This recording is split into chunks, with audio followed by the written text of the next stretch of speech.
The following announcement has been paid for by DaMightyBenStein. What's up, YouTube? It's DaMightyBenStein here, and I'm excited about the upcoming Nintendo Switch. There are a lot of cool things that were on display in that presentation, and I'm gonna rank them, the top 8 things that I liked about the Nintendo Switch presentation. Number 8. The controllers. During the presentation, we found that the Joy-Con controllers will come in a variety of colors when the Switch comes out. You'll have the standard gray controllers, as well as neon blue and neon red colors, and that the system will be bundled with either of the 2 controller sets at launch. The only downside is that the controllers themselves will not be cheap to replace. I hope you guys have some deep pockets if you either lose or break one of them in a fit of nerd rage. There's also the Pro Controller that will set you back $70, which is kinda ridiculous since it'll cost $10 more than a Nintendo Switch game. But with that being said, I'll probably pick that up and use it primarily. Number 7. The price. After rumors circulating that the system would retail for $250, the official word was that it would launch in the US for $300, which is still a reasonable amount of money and somewhat competitively priced compared to the base model Xbox One and PlayStation 4, and is a bargain compared to the PS4 Pro and the upcoming Xbox Scorpio. Nintendo, in their recent history, have been a company that prefers to manufacture a console that's not the most graphically superior in order to keep the cost of the system down, even though the consumer has shown that they are more than willing to pay more money for a system due to it being perceived as a much better value than most of Nintendo's recent home console offerings. Only time will tell if this strategy pays off for the Switch. Number 6. JRPGs. In what will definitely be considered a potential selling point for the Nintendo Switch, there are quite a number of JRPGs coming to the system, including Xenoblade Chronicles 2, Dragon Quest X, and a new Shin Megami Tensei game from Atlus. They're even bringing that Dynasty Warrior style of gameplay to the Fire Emblem series. Many hours will be logged in these games by millions of RPG fans, that I can assure you.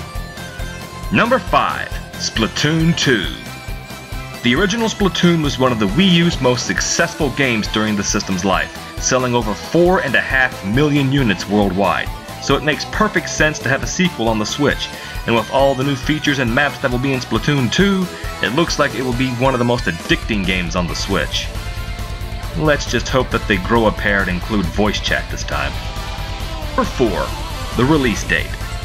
When Nintendo showed the first trailer for the Switch back in October, it had been announced that the launch of the former NX would take place in March of 2017. Fortunately, we won't have to wait very long once that month begins because the Switch will be available to the masses on March 3rd. That is less than 6 weeks away. I highly recommend that you pre-order your own console as soon as possible. Number 3. It's region-free. Ever since Nintendo released their first home console, they have been notorious for incorporating some kind of region lock on their products, whether it be physical or digital. Many gamers and Nintendo fans were very critical of Nintendo for continuing the practice of region locking on the Wii U, while the PlayStation 4 and Xbox One have no such region lock. This is a very smart move by Nintendo, and it's a step in the right direction as far as listening to its fan base is concerned. Which reminds me, I need to look at importing that new Dragon Quest game if it ain't coming out in the US. Number 2. Super Mario Odyssey. I have been a fan of the Mario franchise my entire life. Super Mario Bros. Was the first game I ever played and built the foundation for basically the only hobby that I had never got bored of or outgrew as I got older. Mario is Nintendo's mascot, even though a lot of Zelda fanboys say that Link is their mascot for some reason. No Nintendo system is really complete without its own Mario title, and each Mario game is special in its own way. If Generation Z got off their Minecrafts and Call of Duties long enough, they would really be blown away by how awesome the Mario games are. Anyway, about the upcoming Mario game. I like how Mario explores a vast variety of environments, especially the big city, which reminds me a lot of Sonic Adventure. Unfortunately, we have to wait until the holiday season to get our hands on this one. The Mario series has always, and will always, have a special place in my heart, and I'm sure this game will more than reinforce that. And the number 1 thing that I like the most about the Nintendo Switch presentation is The Legend of Zelda: Breath of the Wild. This game had been announced a long time ago, and despite the fact that it has been delayed multiple times, it's still easily the most anticipated game of 2017, and the trailers shown at the presentation heavily reinforced that. The game looks absolutely amazing, and for the first time in a Zelda game, we will have voice acting, something that is long overdue.